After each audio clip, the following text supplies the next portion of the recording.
안녕하세요. 틈틈이와 알아보는 미국 주식 틈틈이입니다.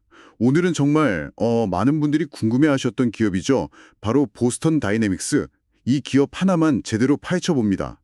아마 유튜브에서 그 공중제비 돌고 현란하게 춤추는 로봇 영상 다들 한 번쯤은 보셨을 거예요. 바로 그 로봇을 만드는 회사죠.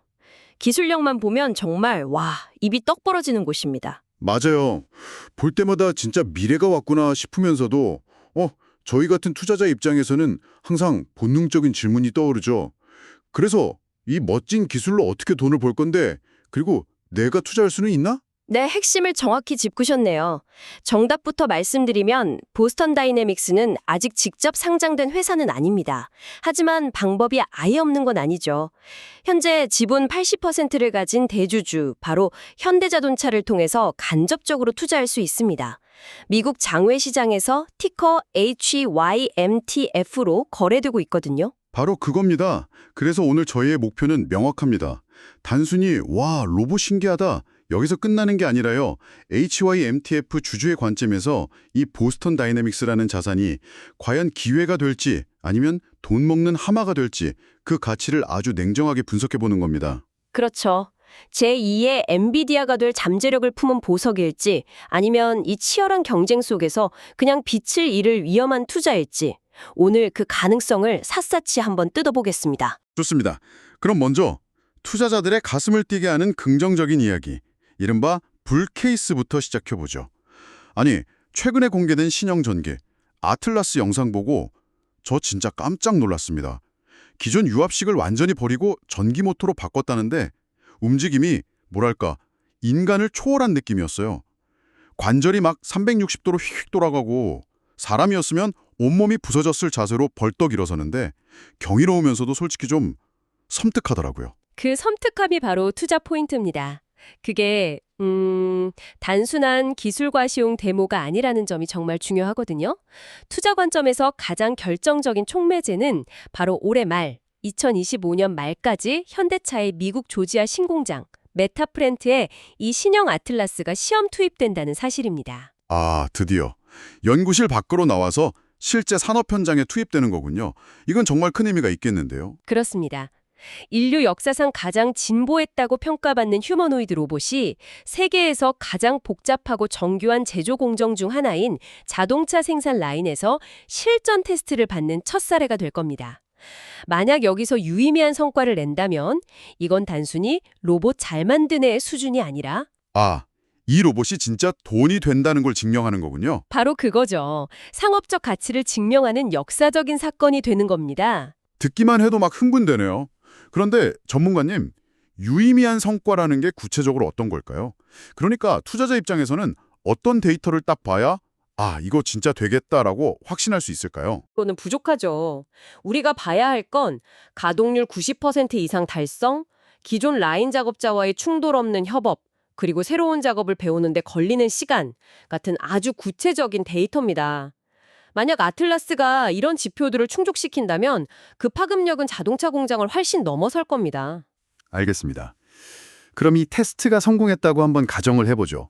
이게 우리 HYMTF 주가에는 정확히 어떤 의미를 갖게 되나요?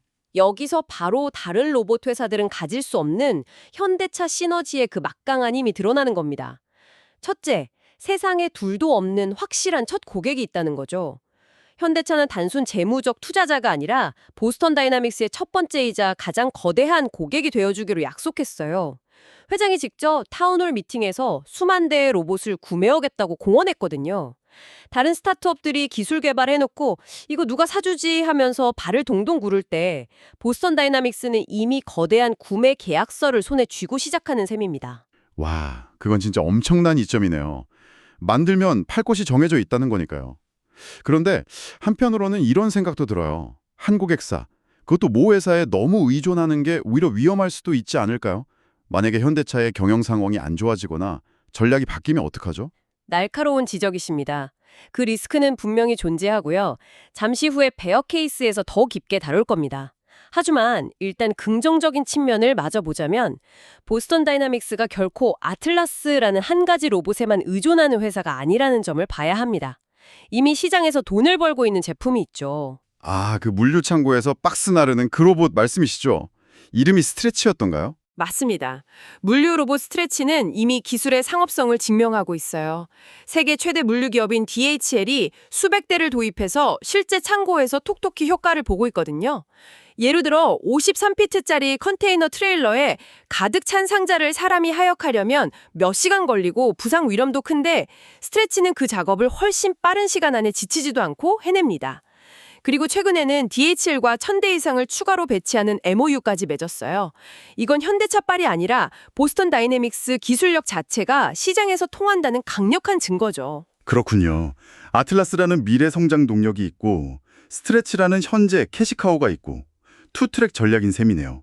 게다가 현대차라는 든든한 생산 파트너까지 있잖아요. 바로 그게 두 번째 시너지, 압도적인 대량 생산 능력입니다. 현대차가 2028년까지 미국의 연간 3만 대 규모의 로봇 양산 공장을 짓고 있어요. 이건 다른 스타트업들은 감히 상상도 못할 규모의 경제를 실현할 수 있다는 뜻입니다.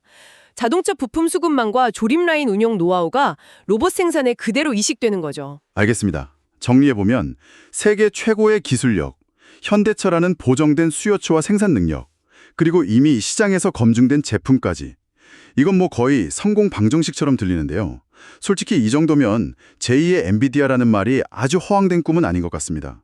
하지만 이렇게 완벽해 보이는 이야기에는 항상 함정이 있기 마련이죠. 이 화려한 기술 뒤에 숨겨진 리스크는 뭔가요? 맞습니다. 투자의 세계에서 공짜 점심은 없죠. 이제부터는 아주 냉정한 현실, 보스턴 다이내믹스의 그림자를 들여다봐야 합니다. 가장 크고 시급한 문제는 바로 재무 상태입니다.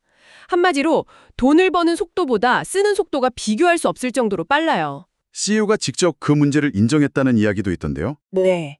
CEO인 로버트 플레이터가 작년 말에 내부 직원들한테 되게 이례적으로 솔직한 메시지를 보냈습니다. 우리는 상업적 발전 속도보다 빠르게 현금을 소진하고 있다.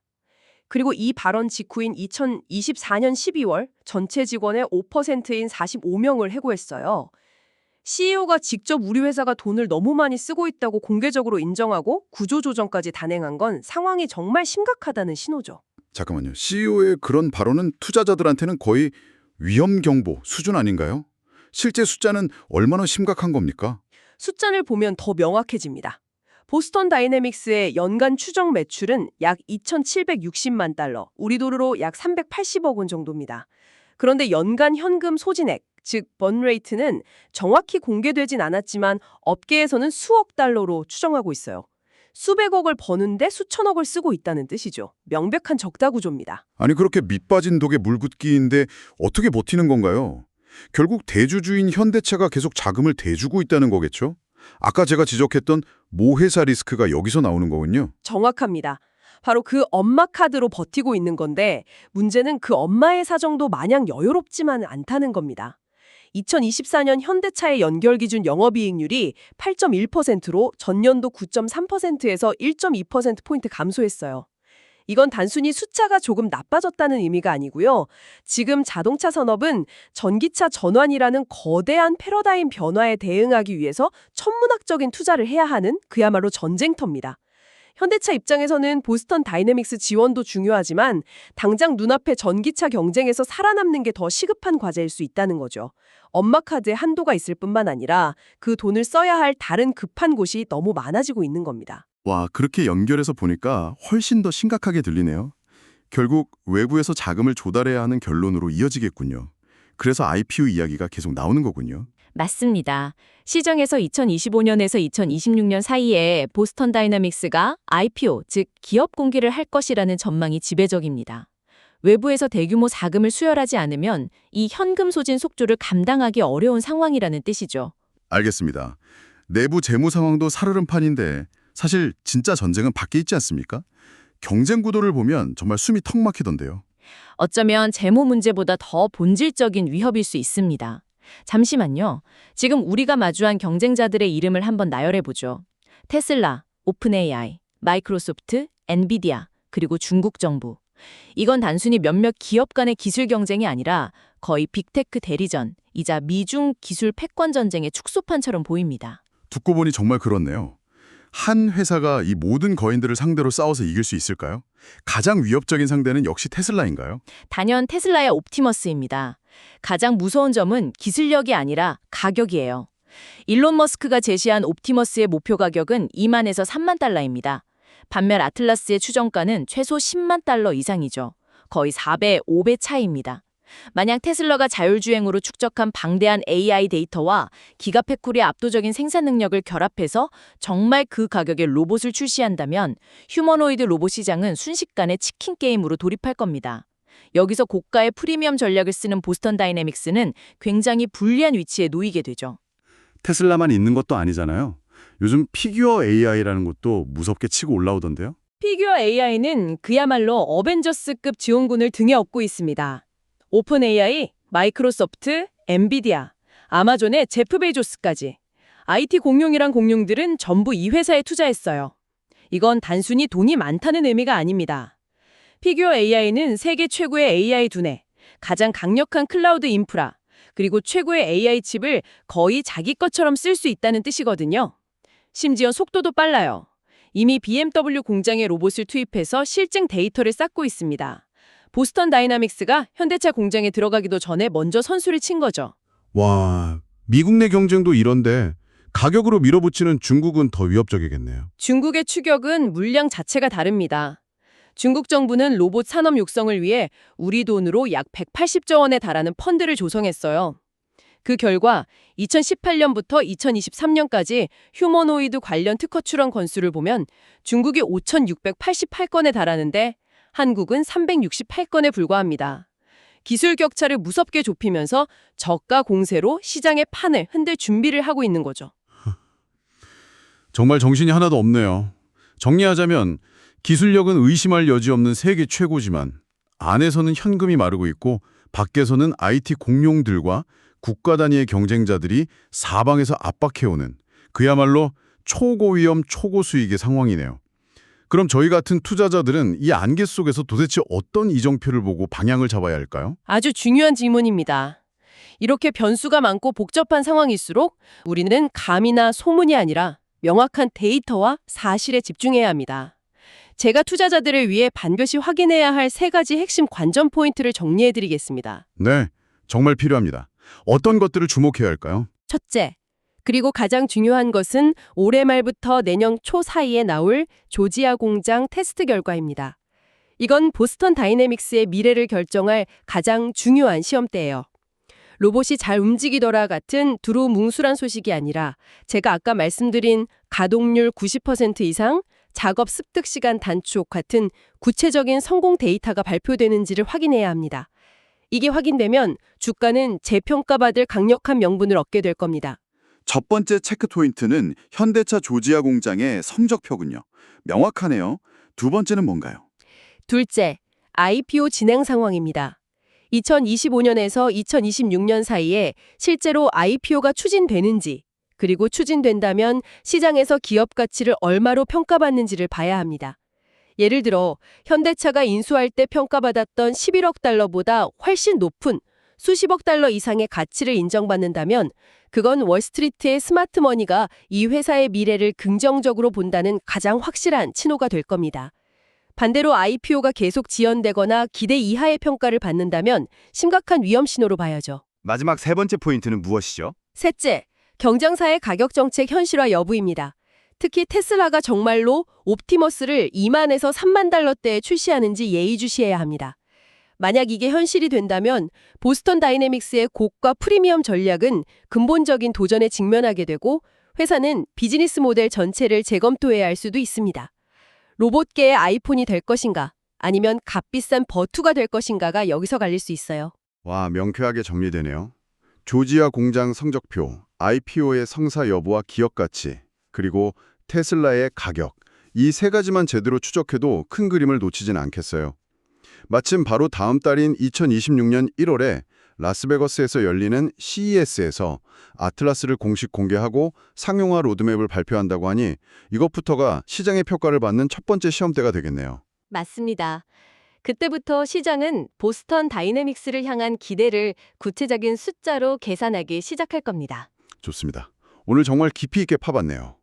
정리하면 보스턴 다이내믹스는 자동차 거인의 어깨 위에 올라탄 기술 천재지만 막대한 현금 소진이라는 내부의 적과 로봇 가격 전쟁이라는 외부의 위협에 동시에 직면해 있습니다. 그렇죠.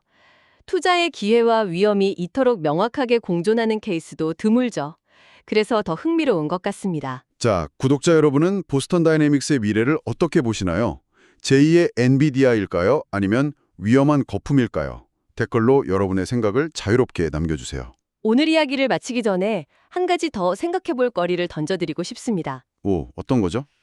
우리는 흔히 로봇이 인간의 고된 노동을 해방시켜 줄 것이라고 기대합니다. 하지만 오늘 논의를 보면 이 혁신적인 로봇은 결국 현대차나 BMW 같은 거대 자본을 가진 기업만이 감당할 수 있을 정도로 비쌀 가능성이 큽니다. 만약 인간의 노동을 대체하는 이 기술의 과실을 소수의 거대 기업만이 독점하게 된다면 세상은 어떻게 될까요? 어쩌면 기술의 발전이 우리가 생각하는 것보다 훨씬 더 빠르고 극적으로 부의 불평등을 심화시키는 촉매제가 될지도 모릅니다. 이 질문을 마음에 품고 앞으로 펼쳐질 로봇 시대를 지켜보는 것도 의미가 있을 겁니다.